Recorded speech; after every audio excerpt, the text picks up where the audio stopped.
നമസ്കാരം. Media one podcast ആരംഭിക്കുന്നു. കാതിലെത്തും പത്രങ്ങൾ. ഇന്ന് 2024 ഡിസംബർ 13 വെള്ളിയാഴ്ച. ഞാൻ എം ജയപ്രകാശ്.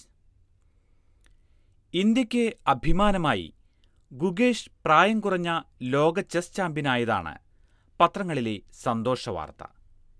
എന്നാൽ ലോറി പാഞ്ഞുകയറി പരീക്ഷ കഴിഞ്ഞു മടങ്ങിയ 4 വിദ്യാർത്ഥികൾ ചതഞ്ഞെരിഞ്ഞ് മരിച്ച വാർത്ത കണ്ണ് നനയിക്കുന്നതാണ്. ഗുകേഷ് ലോക ചെസ് ചാമ്പ്യനായ വാർത്തയ്ക്ക് അശ്വമേധം എന്നാണ് മാതൃഭൂമി തലക്കെട്ട്. കരുത്തൻ എന്ന് മാധ്യമവും ദേശാഭിമാനിയും.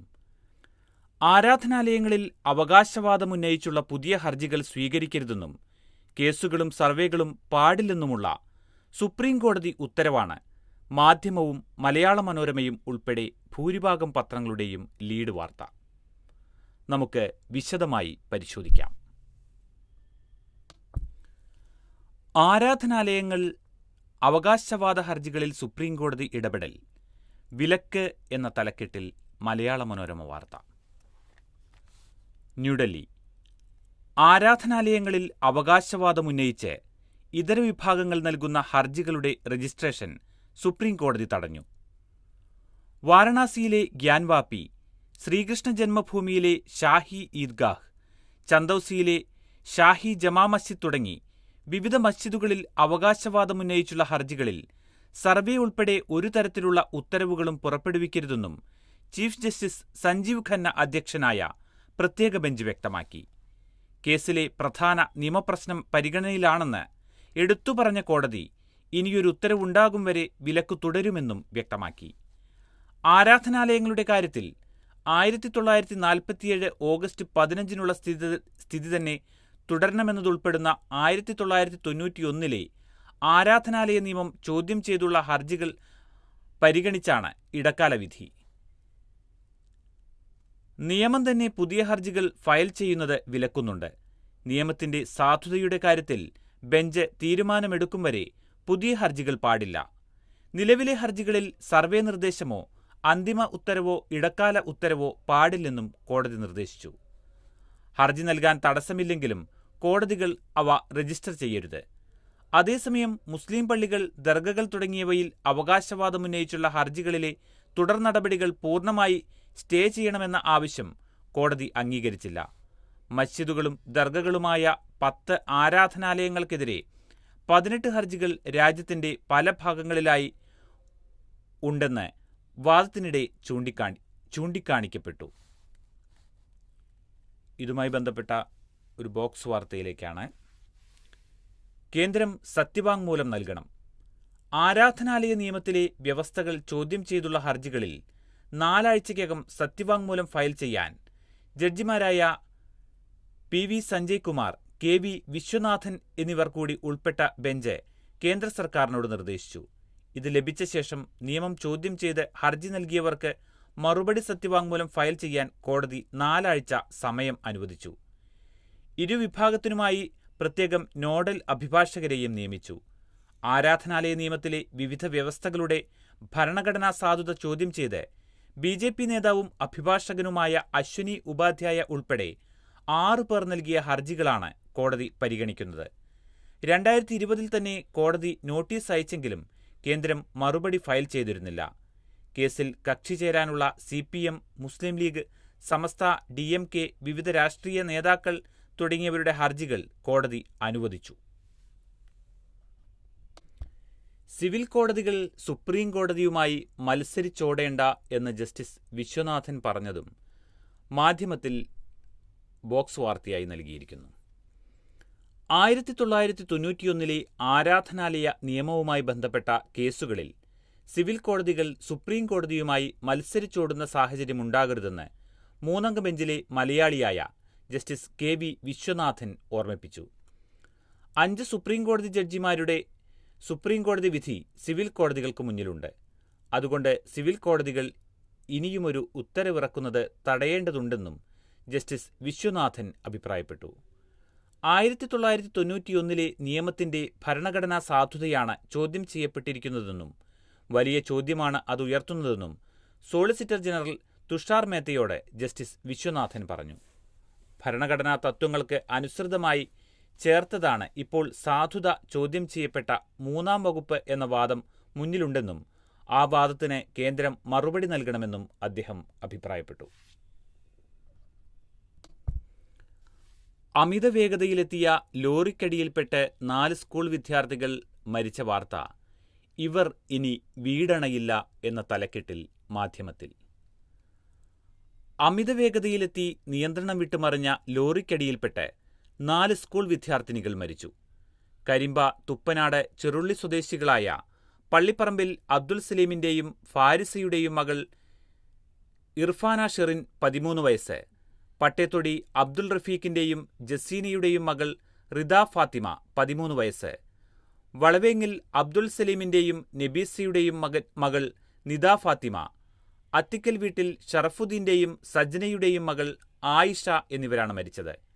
പാലക്കാട് കോഴിക്കോട് ദേശീയപാതയിൽ കരിമ്പയ്ക്കടുത്ത് പനയമ്പാടത്ത് വ്യാഴാഴ്ച വൈകിട്ട് 3:45 അപകടം. പരീക്ഷ കഴിഞ്ഞ് മടങ്ങുകയായിരുന്ന കരിമ്പ ഗവൺമെന്റ് ഹയർ സെക്കൻഡറി സ്കൂളിലെ 8-ാം ക്ലാസ് വിദ്യാർത്ഥിനികളാണ് 4 പേരും. പാലക്കാട് നിന്നും മണ്ണാർക്കാട്ടേക്ക് സിമന്റ് കയറ്റിപ്പോകുന്ന ചരക്ക് ലോറിയാണ് മുന്നിൽ പോകുകയായിരുന്ന മറ്റൊരു ലോറിയിൽ ഇടിച്ച ശേഷം റോഡരികിലൂടെ നീങ്ങി മരത്തിലിടിച്ച് മറിഞ്ഞത്. വാഹനങ്ങൾക്കടിയിൽപ്പെട്ടാണ് കുട്ടികളുടെ മരണം. ക്രെയിനെത്തിച്ച് ലോറി ഉയർത്തിയാണ് ഇവരെ പുറത്തെടുത്തത്. 3 പേർ തച്ചമ്പാറ സ്വകാര്യ ആശുപത്രിയിലും മറ്റൊരു വിദ്യാർത്ഥിനി മണ്ണാർക്കാട്ടെ സ്വകാര്യ ആശുപത്രിയിലുമാണ് മരിച്ചത്.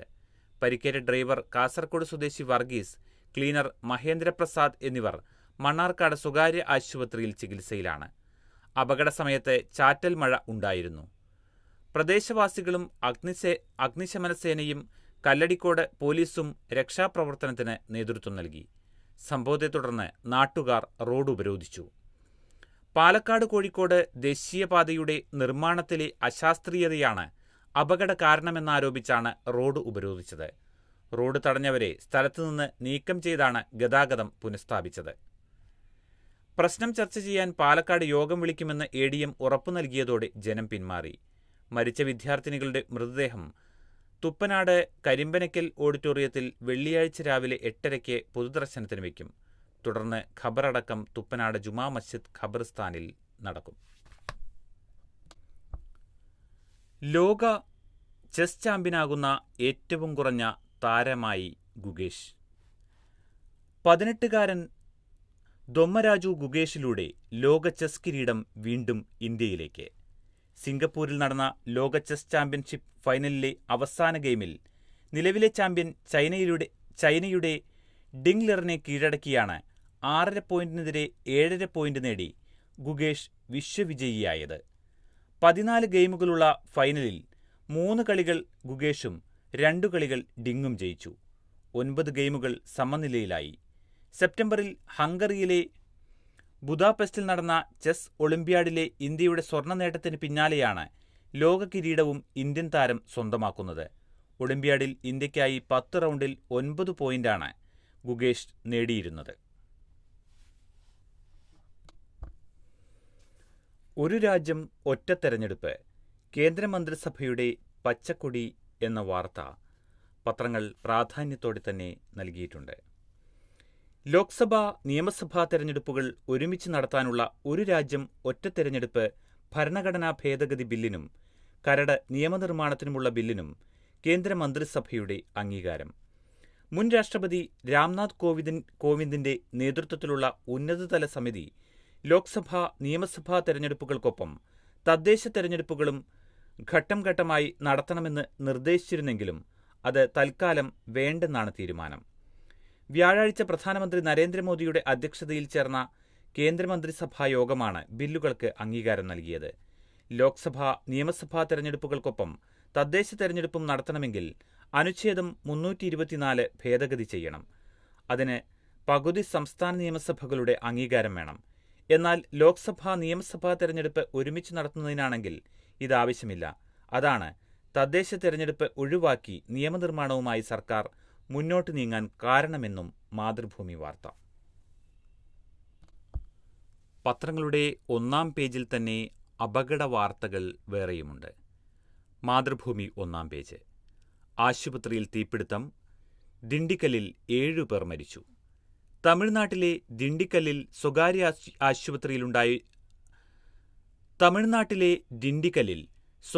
ആശുപത്രിയിലുണ്ടായ തീപിടുത്തത്തിൽ 3 വയസ്സുള്ള കുട്ടി ഉൾപ്പെടെ 7 പേർ മരിച്ചു.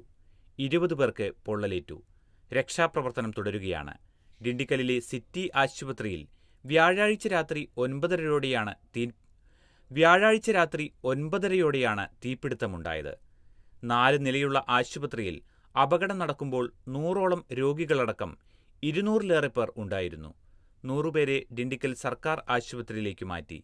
ലിഫ്റ്റിൽ കുടുങ്ങിയവരാണ് മരിച്ചത് എന്നും വാർത്തയിൽ. കോയമ്പത്തൂരിലുണ്ടായ വാഹനാപകടത്തിൽ മലയാളി ദമ്പതികളും പേരക്കുട്ടിയും മരിച്ച വാർത്ത ദേശാഭിമാനി 1-ാം പേജിൽ. കോയമ്പത്തൂർ L&T ബൈപ്പാസിൽ കാറിൽ ലോറിയിടിച്ച് കാർ യാത്രികരായ ദമ്പതികളും പേരക്കുട്ടിയും മരിച്ചു. തിരുവല്ല ഇരവുപേരൂർ കുറ്റിയിൽ വീട്ടിൽ ജേക്കബ് അബ്രഹാം, ഭാര്യ ഷീല ജേക്കബ്, പേരക്കുട്ടി 2 മാസം പ്രായമായ ആരോൺ ജേക്കബ് തോമസ് എന്നിവരാണ് മരിച്ചത്. കൂടെയുണ്ടായിരുന്ന മകൾ എലീന തോമസിനെ ഗുരുതര പരിക്കുകളോടെ ആശുപത്രിയിൽ പ്രവേശിപ്പിച്ചു. മണിയാർ കരാർ വീണ്ടും സ്വകാര്യ കമ്പനിക്ക് എന്ന വാർത്ത മാതൃഭൂമിയുടെ 1-ാം പേജിൽ. 25 വർഷത്തേക്ക് കൂടി കരാർ നീട്ടാൻ മുഖ്യമന്ത്രിയും വ്യവസായ മന്ത്രിയും. തിരുവനന്തപുരം. വൈദ്യുത ബോർഡിന്റെയും ഊർജ്ജ വകുപ്പിന്റെയും എതിർപ്പ് മറികടന്ന് പത്തനംതിട്ട ജില്ലയിലെ മണിയാർ ചെറുകിട വൈദ്യുത പദ്ധതി 25 വർഷത്തേക്ക് കൂടി സ്വകാര്യ കമ്പനിക്ക് വിട്ടുനൽകാൻ തീരുമാനം. മുഖ്യമന്ത്രിയുടെ നേതൃത്വത്തിൽ ചേർന്ന മന്ത്രിസഭാ ഉപസമിതി യോഗത്തിലാണ് തീരുമാനം. മുഖ്യമന്ത്രിയുടെയും വ്യവസായ മന്ത്രിയുടെയും സമ്മർദ്ദത്തിന് വഴങ്ങിയാണ് തീരുമാനം എന്നാണ് സൂചന.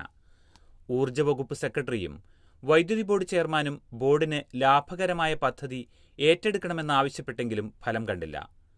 വ്യവസായം കൊണ്ടുവരാൻ ഇത്തരം വിട്ടുവീഴ്ചകൾ ആവശ്യമാണെന്ന നിലപാടാണ് മുഖ്യമന്ത്രി സ്വീകരിച്ചത്.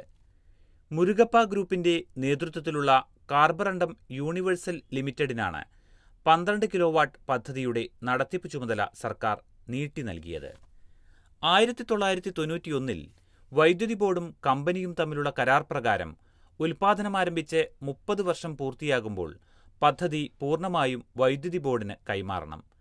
1994 ഡിസംബർ 29-നാണ് പൂർണ്ണശേഷിയിൽ ഉൽപ്പാദനം തുടങ്ങിയത്. ഇതനുസരിച്ച് 2024 ഡിസംബർ മുതൽ പദ്ധതി വൈദ്യുത ബോർഡിന് അവകാശപ്പെട്ടതാണ്. തീരുമാനത്തിനു പിന്നിൽ അഴിമതിയുണ്ടെന്ന് കോൺഗ്രസ് നേതാവ് രമേശ് ചെന്നിത്തല ആരോപിച്ചു. അന്താരാഷ്ട്ര ചലച്ചിത്രമേള ഇന്ന് തിരുവനന്തപുരത്ത് തുടങ്ങുകയാണ്. കേരള അന്താരാഷ്ട്ര രാജ്യാന്തര ചലച്ചിത്രമേളയ്ക്ക് വെള്ളിയാഴ്ച തിരിതെളിയും. വൈകിട്ട് 6-ന് തിരുവനന്തപുരം നിശാഗന്ധിയിൽ മുഖ്യമന്ത്രി പിണറായി വിജയൻ ചലച്ചിത്രമേള ഉദ്ഘാടനം ചെയ്യും. റോഡടച്ച് പാർട്ടി വേദി കെട്ടിയതിൽ രൂക്ഷ വിമർശനം തുടരുകയാണ് ഹൈക്കോടതി. നേതാക്കളെ എന്തിനൊഴിവാക്കി എന്നാണ് കോടതിയുടെ ചോദ്യം. കൊച്ചി.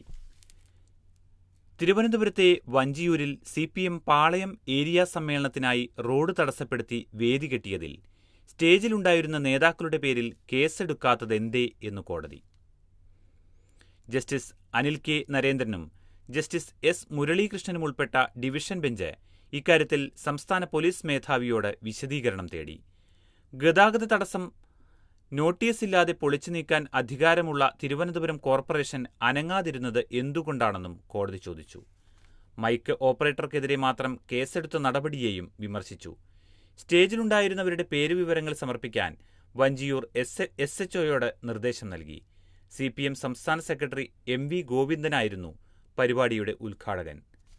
കോടതി ചോദിച്ച ചോദ്യങ്ങൾ ബോക്സായി നൽകിയിട്ടുണ്ട്. ചോദ്യങ്ങളുമായി ഹൈക്കോടതി. സ്റ്റേജിലുണ്ടായിരുന്ന നേതാക്കളുടെ പേരിൽ കേസെടുക്കാത്തതെന്തുകൊണ്ട്? സ്റ്റേജിൽ നാടകം കളിച്ചവരുടെ പേരിലും കേസെടുത്തില്ലേ? ഗതാഗത തടസ്സം നീക്കാൻ അധികാരമുള്ള കോർപ്പറേഷൻ അനങ്ങാതിരുന്നത് എന്തുകൊണ്ട്? റോഡരികിൽ സാധാരണക്കാരൻ ടീ ഷോപ്പ് വച്ചാൽ പൊളിച്ചു നീക്കുന്നവരല്ലേ നിങ്ങൾ? ഇതാണ് ഹൈക്കോടതിയുടെ ചോദ്യങ്ങൾ. ഇനി മറ്റൊരു വാർത്തയിലേക്ക്. ചൂരൽമല മുണ്ടക്കൈ കേന്ദ്രം തുറന്ന മനസ്സ് കാട്ടണമെന്ന് ഹൈക്കോടതി. കൊച്ചി: ചൂരൽമല മുണ്ടക്കൈ ദുരന്തത്തിന്റെ പശ്ചാത്തലത്തിൽ വ്യവസ്ഥകളിൽ കടുംപിടുത്തം പിടിക്കാതെ തുറന്ന മനസ്സ് കാട്ടാൻ കേന്ദ്ര സർക്കാരിന് ഹൈക്കോടതി നിർദ്ദേശം നൽകി. സംസ്ഥാന സർക്കാർ ചെലവുകൾ സംബന്ധിച്ച് വ്യക്തമായ കണക്കുകൾ തയ്യാറാക്കി നൽകാനും നിർദ്ദേശിച്ചു. തെറ്റു ചെയ്തിട്ടില്ലെന്നു കാണിക്കാനാണ് കണക്കുകളും വ്യവസ്ഥകളും വിശദീകരിച്ച് കേന്ദ്ര സംസ്ഥാന സർക്കാരുകൾ വാദിക്കുന്നതെന്നും ഇക്കാര്യത്തിൽ പരിഹാരമാണ് വേണ്ടതെന്നും കോടതി ചൂണ്ടിക്കാട്ടി. സംസ്ഥാന ദുരന്ത പ്രതികരണ നിധി വിനിയോഗം സംബന്ധിച്ച് കേന്ദ്ര സർക്കാരിനെ അറിയിക്കാനാണ് സംസ്ഥാന സർക്കാരിന് justice doctor AK Jayasankaran Nambiar, justice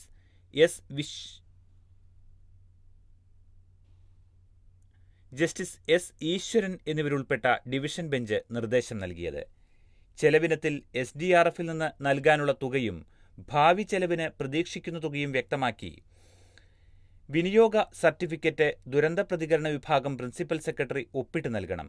ഇത് ഹർജി 18-ന് പരിഗണിക്കുമ്പോൾ ഹാജരാക്കണമെന്നും കോടതി നിർദ്ദേശിച്ചു. ചോദ്യക്കടലാസുകൾ ചോരുന്നുണ്ട് എന്ന അന്വേഷണ റിപ്പോർട്ട് വിവരാവകാശ നിയമപ്രകാരം പുറത്തുവിട്ടിരിക്കുകയാണ് വിദ്യാഭ്യാസ വകുപ്പ്. വാർത്ത മലയാള മനോരമ 1-ാം പേജിൽ.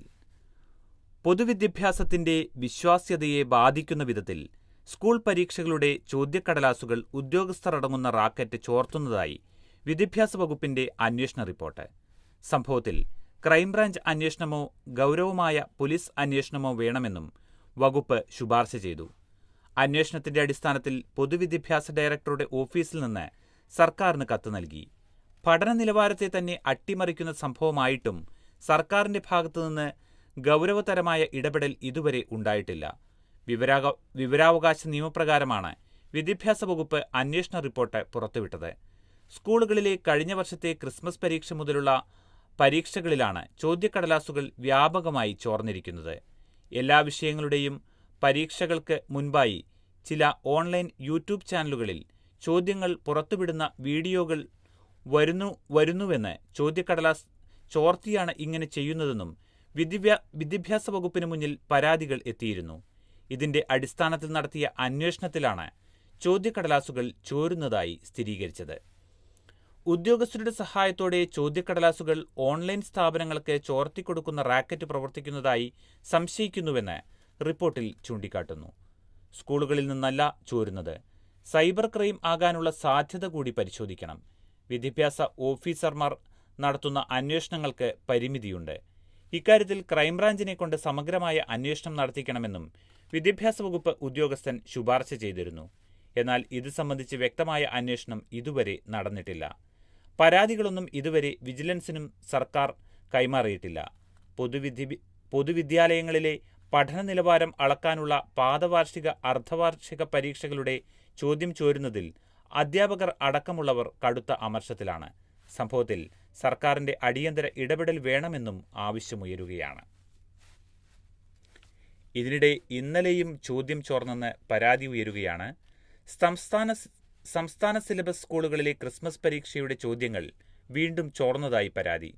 പരീക്ഷ നടക്കുന്നതിന് തലേദിവസം ഒരു ഓൺലൈൻ ട്യൂഷൻ ചാനലിലൂടെ ഒട്ടുമിക്ക ചോദ്യങ്ങളും ക്രമം പോലും തെറ്റാതെ പുറത്തായെന്നാണ് പരാതി. അടുത്ത ദിവസത്തെ പരീക്ഷയ്ക്ക് വരുന്ന ചോദ്യങ്ങൾ പ്രവചിക്കുന്നു എന്ന പേരിലാണ് വീഡിയോ. 10,000-കണക്കിന് പേരാണ് ഈ വീഡിയോകൾ കണ്ടിരിക്കുന്നത്. 10ാം ക്ലാസ്സിലെ ഇംഗ്ലീഷ്, +1-ലെ കണക്ക് പരീക്ഷകളുടെ ചോദ്യങ്ങളാണ് കൃത്യമായ പ്രവചനമായി പുറത്തായിരിക്കുന്നത്. ചില വിദ്യാലയങ്ങളിൽ പരീക്ഷാ ദിവസം കുട്ടികൾക്കായി നടത്തുന്ന മോർണിംഗ് ക്യാമ്പിൽ ഭൂരിപക്ഷം പേരും പ്രവചിച്ചു കിട്ടിയ ഈ ചോദ്യങ്ങൾ സംബന്ധിച്ച് സംശയങ്ങൾ ചോദിച്ചിരുന്നതായും അധ്യാപകർ പറയുന്നു. മഴ വീണ്ടും കനക്കുമെന്നാണ് കാലാവസ്ഥാ പ്രവചനം. 5 ദിവസം അതിതീവ്ര മഴയ്ക്ക് സാധ്യത. 3 ജില്ലകളിൽ ഇന്ന് ഓറഞ്ച് അലർട്ട്. സംസ്ഥാനത്ത് വരുന്ന 5 ദിവസം അതിതീവ്ര മഴയ്ക്ക് സാധ്യത. തിരുവനന്തപുരം, കൊല്ലം, പത്തനംതിട്ട ജില്ലകളിൽ ഇന്ന് ഓറഞ്ച് അലർട്ട് പ്രഖ്യാപിച്ചു. ഒറ്റപ്പെട്ടയിടങ്ങളിൽ അതിശക്തമായ മഴ ലഭിക്കും. ആലപ്പുഴ, കോട്ടയം, ഇടുക്കി ജില്ലകളിൽ യെല്ലോ അലർട്ടും പ്രഖ്യാപിച്ചിട്ടുണ്ട്. ശബരിമല സന്നിധാനം, പമ്പ, നിലയ്ക്കൽ എന്നിവിടങ്ങളിലും ശക്തമായ മഴയ്ക്ക് സാധ്യതയുണ്ട്. മലയോര പ്രദേശങ്ങളിലുള്ളവർ ജാഗ്രത പാലിക്കണം. കേരള തീരത്ത് നാളെയും ലക്ഷദ്വീപ് തീരത്ത് ഇന്നും നാളെയും മത്സ്യബന്ധനത്തിന് വിലക്കുണ്ട്. മണിക്കൂറിൽ 35 മുതൽ 45 കിലോമീറ്റർ വരെയും ചില അവസരങ്ങളിൽ മണിക്കൂറിൽ 55 കിലോമീറ്റർ വരെയും വേഗത്തിൽ ശക്തമായ കാറ്റ് വീശാനും മോശം കാലാവസ്ഥയ്ക്കും സാധ്യതയുണ്ടെന്നും ആണ് പ്രവചനം. വൈക്കത്ത് തലയെടുപ്പോടെ തന്തൈ പെരിയാർ സ്മാരകം. വൈക്കം സമത്വത്തിനായുള്ള പോരാട്ട വഴികളിൽ ഉജ്ജ്വല മാതൃകയായ വൈക്കത്തിന്റെ മണ്ണിൽ തലയെടുപ്പോടെ ഇനി നവീകരിച്ച തന്തൈ പെരിയാറിന്റെ സ്മാരകവും ഗ്രന്ഥാലയവും. വൈക്കം സത്യഗ്രഹ സമരനായകരിലൊരാളായിരുന്ന പെരിയാർ EV രാമസ്വാമി നായ്ക്കരെന്ന പെരിയാറിന്റെ പേരിൽ വൈക്കം വലിയ കവലയിൽ തമിഴ്നാട് സർക്കാർ സ്ഥാപിച്ച സ്മാരകം നവീകരണം പൂർത്തിയാക്കി തുറന്നു. തമിഴ്നാട് മുഖ്യമന്ത്രി MK സ്റ്റാലിൻ ഉദ്ഘാടനം ചെയ്തു. മുഖ്യമന്ത്രി പിണറായി വിജയൻ അധ്യക്ഷത വഹിച്ചു. EV രാമസ്വാമി നായ്ക്കരുടെ പ്രതിമയിൽ പുഷ്പാർച്ചനയ്ക്ക് ശേഷമാണ് മ്യൂസിയവും ഗ്രന്ഥാലയവും തുറന്നത്. സ്മാരകത്തിന്റെ മുഖ്യ കവാടത്തിൽ മന്ത്രിമാരായ VN വാസവൻ, സജി ചെറിയാൻ, തമിഴ്നാട് മന്ത്രിമാരായ EV വേലു, MP സ്വാമിനാഥൻ, ദ്രാവിഡ കഴകം നേതാവ് K വീരമണി, DCK നേതാവ് തിരുമാവളവൻ എന്നിവർ ചേർന്ന് മുഖ്യമന്ത്രിമാരെ സ്വീകരിച്ചു. മ്യൂസിയവും ഗ്രന്ഥാലയവും തുറന്നുകൊടുത്ത ശേഷം വൈക്കം ബീച്ചിലെ ഉദ്ഘാടന വേദിക്കരികിലെത്തിയ ഇരു മുഖ്യമന്ത്രിമാരെയും വൻ കരഘോഷത്തോടെയാണ് വരവേറ്റത്. തമിഴ്നാട് സർക്കാർ നടത്തിയ വൈക്കം സത്യഗ്രഹ ശതാബ്ദി ആഘോഷങ്ങളുടെ സമാപനത്തിനും ചടങ്ങ് വേദിയായി. വൈക്കം വലിയ കവലയിൽ 84 സെന്റിലാണ് തന്തൈ പെരിയാറിന്റെ സ്മാരകം. പെരിയാറിന്റെ പ്രതിമ, മ്യൂസിയം, ലൈബ്രറി എന്നിവയാണ് ഉള്ളത്. തമിഴ്നാട് സർക്കാർ 8.14 കോടി അനുവദിച്ച് തമിഴ്നാട് പൊതുമരാമത്ത് വകുപ്പിന്റെ മേൽനോട്ടത്തിലായിരുന്നു നവീകരണം. ഇനി ചില അന്താരാഷ്ട്ര വാർത്തകളിലേക്കാണ്. ഗസയിൽ പരക്കെ വ്യോമാക്രമണം, കുട്ടികളടക്കം 28 മരണമെന്ന വാർത്ത മാധ്യമത്തിൽ. Gaza city. ഗസ മുനമ്പിൽ പരക്കെ കനത്ത വ്യോമാക്രമണം നടത്തി ഇസ്രായേൽ. 5ഓളം വ്യത്യസ്ത ആക്രമണങ്ങളിൽ 7 കുട്ടികളടക്കം 28 പേർ കൊല്ലപ്പെട്ടു. ബുധനാഴ്ച രാത്രിയും വ്യാഴാഴ്ച പുലർച്ചെയുമായിരുന്നു ആക്രമണം. നുസൈറത്ത് അഭയാർത്ഥി ക്യാമ്പിലെ ഒരു ഭവന സമുച്ചയം ബോംബിട്ട് പൂർണ്ണമായും തകർത്തതായി ദൈർ അൽ ബലറിലെ അൽ അക്സ ആശുപത്രി അധികൃതർ അറിയിച്ചു. സഹായം വിതരണം ചെയ്യുന്നവർക്ക് സംരക്ഷണം നൽകാൻ നിയോഗിക്കപ്പെട്ടവർക്ക് നേരെയുണ്ടായ മറ്റ് 2 ആക്രമണങ്ങളിൽ 15 പേർ കൊല്ലപ്പെട്ടു. തെക്കൻ മേഖലയിലെ റഫ അതിർത്തിയിലെ ആക്രമണത്തിൽ 8 പേരും ഖാൻ യൂനിസിലെ ആക്രമണത്തിൽ 7 പേരുമാണ് കൊല്ലപ്പെട്ടതെന്ന് നാസർ ആശുപത്രി അധികൃതർ അറിയിച്ചു. അതിനിടെ അധിനിവിഷ്ട വെസ്റ്റ് ബാങ്കിൽ ബസ്സിന് നേരെയുണ്ടായ വെടിവെപ്പിൽ 12കാരൻ കൊല്ലപ്പെട്ടു. 2 പേർക്ക് പരിക്കേറ്റു. അടിയന്തര വെടിനിർത്തൽ വേണമെന്ന് UN പൊതുസഭ. ഇന്ത്യയടക്കം 158 രാജ്യങ്ങൾ വെടിനിർത്തലിനെ അനുകൂലിച്ചു. ജനീവ. 14 മാസമായി ഇസ്രായേൽ തുടരുന്ന കണ്ണിൽ ചോരയില്ലാത്ത വംശഹത്യ അവസാനിപ്പിക്കാൻ ഗസയിൽ അടിയന്തര വെടിനിർത്തൽ വേണമെന്ന് UN പൊതുസഭ. അടിയന്തര വെടിനിർത്തൽ ആവശ്യപ്പെട്ട് അവതരിപ്പിച്ച പ്രമേയം വൻ ഭൂരിപക്ഷത്തോടെ പൊതുസഭ അംഗീകരിച്ചു. 193 അംഗങ്ങളുള്ള പൊതുസഭയിൽ ഇന്ത്യയടക്കം 158 രാജ്യങ്ങൾ വെടിനിർത്തലിനെ അനുകൂലിച്ചു. 9 രാജ്യങ്ങൾ എതിർത്തു. 13 രാജ്യങ്ങൾ വോട്ടെടുപ്പിൽ നിന്ന് വിട്ടുനിന്നു.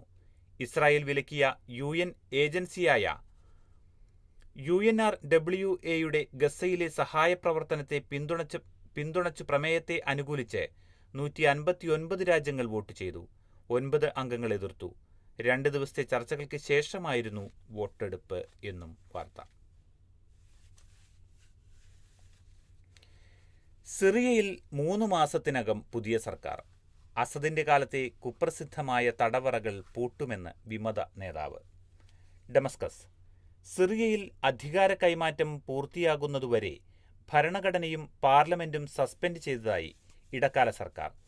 ഭരണഘടനയിൽ പുതിയ ഭേദഗതികൾ കൊണ്ടുവരാൻ നീതിന്യായ മനുഷ്യാവകാശ സമിതികൾ രൂപീകരിക്കുമെന്നും സർക്കാർ വക്താവ് ഉബൈദ് അർനൌത്ത് പറഞ്ഞു. അധികാര കൈമാറ്റത്തിനായി സമാന്തര സർക്കാരിന്റെ മന്ത്രിമാരുടെയും അസദ് ഭരണകൂടത്തിലെ മന്ത്രിമാരുടെയും യോഗം നടത്തും. 3 മാസം കൊണ്ട് അധികാര കൈമാറ്റം പൂർത്തിയാക്കും. രാജ്യത്തിന്റെ മതപരവും സാംസ്കാരികവുമായ സ്വാതന്ത്ര്യവും വൈവിധ്യവും നിലനിർത്തുമെന്നും അദ്ദേഹം വ്യക്തമാക്കി. അതിനിടെ 7 മാസമായി സിറിയൻ ജയിലിലായിരുന്ന US പൗരൻ ട്രാവിസ് ടിമ്മർമാൻ മോചിതനായി. സിറിയയിൽ ബഷാറുൽ അസദിന്റെ സർക്കാരിനെ പുറത്താക്കി അധികാരം പിടിച്ചെടുത്ത വിമത സായുധ വിഭാഗത്തിന്റെ അനുയായികളാണ് തടവറയുടെ വാതിൽ തകർത്ത് ഇയാളെ മോചിപ്പിച്ചത്. തീർത്ഥാടനത്തിനായി ലെബനാനിൽ നിന്ന് സിറിയയിലേക്ക് കാൽനടയായി വരുന്നതിനിടെയാണ് ഇയാളെ പിടികൂടി ജയിലിലിട്ടത്. അതേസമയം അസദിന്റെ കാലത്തെ കുപ്രസിദ്ധമായ തടവറകൾ പൂട്ടുമെന്നും ആയിരക്കണക്കിന് തടവുകാരെ കൊല്ലുകയും പീഡിപ്പിക്കുകയും ചെയ്തവരെ പിടികൂടുമെന്നും വിമത നേതാവ് അബു മുഹമ്മദ് അൽ ജൂലാനി പറഞ്ഞു.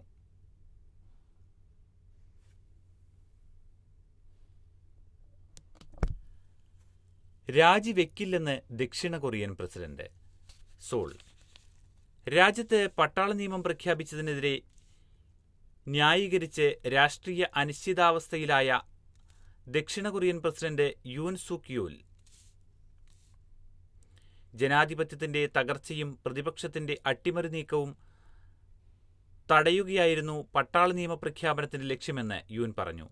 വ്യാഴാഴ്ച അപ്രതീക്ഷിതമായി രാജ്യത്തെ ടെലിവിഷനിലൂടെ അഭിസംബോധന ചെയ്യുകയായിരുന്നു അദ്ദേഹം. പുറത്താക്കുന്നതുവരെയും പ്രസിഡന്റ് പദവി രാജിവെക്കില്ലെന്നും നിലപാടിൽ ഉറച്ചുനിൽക്കുമെന്നും യൂൻ വ്യക്തമാക്കി. അതേസമയം പ്രസിഡന്റിനെതിരെ വീണ്ടും പ്രതിപക്ഷ പാർട്ടികൾ ഇംപീച്ച്മെന്റ് പ്രമേയം അവതരിപ്പിച്ചു. ഡെമോക്രാറ്റിക് പാർട്ടിയടക്കം 6 പാർട്ടികൾ ചേർന്നാണ് പ്രമേയം കൊണ്ടുവന്നത്.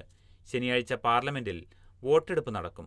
കഴിഞ്ഞ വ്യാഴാഴ്ച ഇംപീച്ച്മെന്റ് പ്രമേയം ഭരണകക്ഷി അംഗങ്ങൾ ബഹിഷ്കരിച്ചതിനാൽ റദ്ദാക്കുകയായിരുന്നു. ഭരണപരിഷ്കാര കമ്മീഷൻ ശുപാർശകൾ 3/4 പങ്കും നടപ്പാക്കുമെന്ന വാർത്ത. ജീവനക്കാർക്ക് ഹാപ്പി ന്യൂ ഇയർ എന്ന തലക്കെട്ടിൽ മലയാള മനോരമയിൽ. ജോലി ചെയ്യുന്ന ഓഫീസിന് 15 കിലോമീറ്റർ ചുറ്റളവിനുള്ളിൽ ജീവനക്കാർ താമസിക്കണമെന്ന നിബന്ധന ഇളവ് ചെയ്ത് 20 കിലോമീറ്ററായി വർദ്ധിപ്പിച്ചു. മെഡിക്കൽ ഓഫീസർമാരുടേത് 8 കിലോമീറ്ററിൽ നിന്ന് 10 കിലോമീറ്ററാക്കി. റവന്യൂ, പോലീസ്, ആരോഗ്യ, തദ്ദേശ, അഗ്നിരക്ഷാ വകുപ്പുകളിൽ ജോലി ചെയ്യുന്നവർക്ക് ഓഫീസ് വളപ്പിനുള്ളിലോ പരിസരങ്ങളിലോ താമസ സൗകര്യമൊരുക്കും. ഇതിനായി പൊതുമരാമത്ത്, സാമൂഹികനീതി, ധനവകുപ്പുകളെ ചുമതലപ്പെടുത്തി. ക്വാർട്ടേഴ്സുകളിൽ കുട്ടികൾക്കായി ഡേ കെയർ സൗകര്യമൊരുക്കും. ഫീൽഡിൽ പോയി ജോലി ചെയ്യേണ്ടിവരുന്ന എല്ലാ ഉദ്യോഗസ്ഥർക്കും ഇരുചക്ര വാഹനം ലഭ്യമാക്കും. VS അച്യുതാനന്ദൻ അധ്യക്ഷനായ ഭരണപരിഷ്കരണ കമ്മീഷന്റെ ശുപാർശകളിൽ നിന്നാണ് സാധ്യമായവ തിരഞ്ഞെടുത്ത് നടപ്പാക്കാൻ സർക്കാർ തീരുമാനിച്ചത്. 111 ശുപാർശകളിൽ 3/4 പങ്കും നടപ്പാക്കാൻ മന്ത്രിസഭായോഗം തീരുമാനിക്കുകയും ഇതിനായി വിവിധ വകുപ്പുകളെ ചുമതലപ്പെടുത്തുകയും ചെയ്തു. സർക്കാർ ജീവനക്കാർക്കെതിരെ വകുപ്പുതല അന്വേഷണം ആരംഭിച്ചാൽ ചെറിയ ശിക്ഷയുള്ള കേസുകളിൽ 6 മാസത്തിനുള്ളിലും വലിയ ശിക്ഷയ്ക്ക് സാധ്യതയുള്ളവയിൽ 1 വർഷത്തിനകവും അന്വേഷണം പൂർത്തിയാക്കണം. ഉന്നത ഉദ്യോഗസ്ഥർക്കു മാത്രമേ അന്വേഷണ കാലാവധി നീട്ടി നൽകാനാകൂ. നടപടിയെടുക്കുന്ന ഉദ്യോഗസ്ഥന് നടപടിക്ക് വിധേയനായ ആൾ അപ്പീൽ നൽകുന്നത് അവസാനിപ്പിക്കും. പകരം അപ്പലേറ്റ് അതോറിറ്റിക്ക് നേരിട്ട് അപ്പീൽ നൽകാം. ഇതുൾപ്പെടെയുള്ള വിവരങ്ങളാണ് ഈ വാർത്തയിലുള്ളത്. ഇതോടെ ഇന്നത്തെ കാതിലെത്തും പത്രങ്ങൾ സമാപിക്കുകയാണ്. ഇനി നാളെ. നന്ദി, നമസ്കാരം.